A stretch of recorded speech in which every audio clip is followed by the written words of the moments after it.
அஸ்ஸலாமு அலைக்கும். Hi friends, எல்லோரும் எப்படி இருக்கீங்க? இன்றைக்கி நம்ம சேனலில் மாங்காய் வச்சு தான் ஒரு ரெசிபி செய்ய போகிறோம்.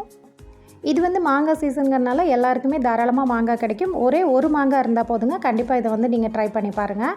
இது செய்கிறதுக்கு நான் ஒரே ஒரு மாங்காய் எடுத்திருக்கேன். இதை கழுவி வந்துட்டு இந்த மாதிரி ஷேப்பில் வந்து நான் கட் பண்ணி வச்சுருக்கேன். உங்களுக்கு என்ன மாதிரி ஷேப் வேணுமோ அந்த மாதிரி கட் பண்ணிக்கலாம். நான் வந்து இன்றைக்கி தோலோடு சேர்த்துருக்கேன்.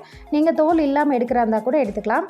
இது வந்து நம்ம கல்யாண வீட்லையெல்லாம் பந்தியில் வைப்பாங்க இல்லைங்களா, மாங்காய் பச்சடி, அந்த ரெசிபி தாங்க இது. ரொம்ப ரொம்ப ஈஸி. இப்போ கட் பண்ணி ஒரு ஓரமாக வச்சுருங்க. ஒரு பேன் வச்சு ஹீட் பண்ணிவிட்டு ஒரு 2-3 டீஸ்பூன் போல் ஆயில் சேர்த்துக்கோங்க. ஆயில் நல்லா ஹீட் ஆகி வந்த உடனே ஒரு 1/4 டீஸ்பூன் போல் கடுகு, ஒரு 1/4 டீஸ்பூன் போல் உளுத்தம் பருப்பு நம்ம வந்து பொரிய விட்டுறலாம். கூடவே காரத்துக்கு தகுந்த மாதிரி ஒரு 2-3 காஞ்ச மிளகாய் சேர்த்துக்கோங்க. ஃப்ரெஷ்ஷான கருவேப்பிலையுமே சேர்த்துக்கோங்க. உளுத்தம் பருப்பு நல்லா கலர் சேஞ்ச் ஆகி வரும்போது நம்ம கட் பண்ணி வச்சுருக்கிற மாங்காய் பீஸுகளை உள்ளே நம்ம வந்து சேர்த்திக்கலாம். சேர்த்திட்டு லைட்டாக அந்த ஆயிலில் ஒரு கோட்டிங் ஆகிற மாதிரி மிக்ஸ் பண்ணி விட்டுருங்க. இது வந்து புளிப்பாக இருக்கிற மாங்காய், புளிப்பு இல்லாத மாங்காய், எந்த மாதிரி டைப் மாங்காய் வேணாலும் எடுத்துக்கோங்க. பட் பச்சை மாங்காயை எடுத்துக்கோங்க, அவ்வளோதான். இப்போ பாருங்கள், லைட்டாக ஒரு நிமிஷம் போல் லைட்டாக வதக்கி விட்டுட்டேன். இப்போ இந்த ஸ்டேஜில் ஒரு 1/4 டீஸ்பூன் போல் மஞ்சத்தூள் சேர்த்துக்கிறேன். காரத்துக்கு தகுந்த மாதிரி 1/2 டீஸ்பூன் போல் தனி மிளகாய் தூள் சேர்த்துக்கிறேன். சேர்த்துட்டு லோ ஃப்ளேமில் வச்சுட்டு மிக்ஸ் பண்ணி விடுங்க, இல்லைனா உங்களுக்கு கரிஞ்சிரும்.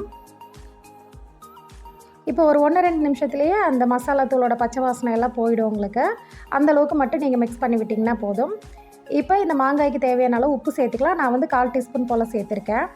இது வந்து நல்லா புளிப்பான மாங்காய், அதனால் நான் வந்து 1/4 டீஸ்பூன் போல் சேர்த்துருக்கேன். புளிப்பு கம்மியாக இருந்தால் உப்பு வந்து அளவாக சேர்த்துக்கோங்க. சேர்த்துட்டு அதையும் சேர்த்து மிக்ஸ் பண்ணிவிட்டு இந்த மாங்காய் மூழ்கிற அளவுக்கு மட்டும் தண்ணி சேர்த்துக்கலாம். சேர்த்துட்டு ஒரு மூடி போட்டு க்ளோஸ் பண்ணி விட்டுருங்க. மீடியம் ஃப்ளேம்லேயே வந்து இது வெந்து வரட்டும். உங்களுக்கு ஒரு 5 நிமிஷத்துலேயே பார்த்தீங்கன்னா மாங்காய் வந்து நல்லா வெந்து நல்லா சாஃப்டாக வந்துருங்க. நீங்கள் கரண்டி வச்சு கட் பண்ணி பார்த்தீங்கனாலே உங்களுக்கு தெரியும். பாருங்கள், மாங்காய் வந்து இந்த அளவுக்கு நல்லாவே வந்து குழஞ்சி வேக ஆரம்பிச்சிருக்கு. இப்போ அந்த தண்ணியுமே வந்து நல்லா வற்றி வந்திருக்கு. இந்த ஸ்டேஜில் ஒரு 1/2 கப் போல் வெல்லம் சேர்த்துருக்கேன். அதாவது நீங்கள் துண்டு வெல்லம் எடுக்கிறாந்தா ஒரு பீஸ் அச்சு வெல்லம் இருக்குது இல்லைங்களா, அது வந்து ஒரு பீஸ் இருந்தாலே போதும். அதை நல்லா பொடிச்சிட்டு நீங்கள் உள்ளே சேர்த்திக்கோங்க. இதுக்கு பதிலாக நீங்கள் கரைச்சிட்டு சேர்க்குறாந்தா கூட சேர்த்துக்கலாம். சேர்த்துட்டு நல்லா மிக்ஸ் பண்ணி விட்டுருங்க. இது நல்லா கரைஞ்சி வரட்டும். நீங்கள் வெல்லத்துக்கு பதிலாக நாட்டு சர்க்கரை சேர்க்குறா இருந்தால் கூட சேர்த்துக்கலாம். ரொம்பவே ஹெல்த்தியாக இருக்கும். இப்போ ஃபைனலாக இது கூட ஒரு 1/2 டீஸ்பூன் போல் அரிசி மாவை கொஞ்சமாக தண்ணி சேர்த்து கட்டி இல்லாமல் மிக்ஸ் பண்ணி வச்சுருக்கேன். அதையுமே உள்ளே சேர்த்திட்டு ஒரு தடவை மிக்ஸ் பண்ணி விட்டுருங்க. பாருங்கள், இப்போ கன்சிஸ்டன்சி எவ்வளோ திக்காக வந்துருச்சுன்னு. இந்த டயத்தில் நீங்கள் டேஸ்ட் பண்ணி பாருங்கள். நல்லா உப்பு, புளிப்பு, காரமாக அவ்வளோ டேஸ்ட்டாக இருக்குங்க. அவ்வளவுதாங்க, நம்மளுடைய சூப்பரான இன்ஸ்டன்ட் மாங்காய் பச்சடி வந்து ரெடி ஆகிடுச்சு. இது வந்து கல்யாண வீட்டில் வெஜிடேரியனில் பந்தியில் வைக்கும்போது வந்து நீங்கள் ட்ரை பண்ணியிருப்பீங்க கண்டிப்பாக எல்லாருமே. பட் இது செய்கிறது வந்து ரொம்ப ரொம்ப ஈஸிங்க. செஞ்சு பாருங்கள். நம்ம இந்த பாசிப்பயிறு கடையில் இல்லைங்களா, அது பாசிப்பயிறு கடையில், அப்புறம் இந்த சாம்பார் சாதம் எல்லாத்துக்கூடையும் சைட் டிஷ்ஷாக வச்சு சாப்பிட ரொம்பவே டேஸ்ட்டாக இருக்கும்.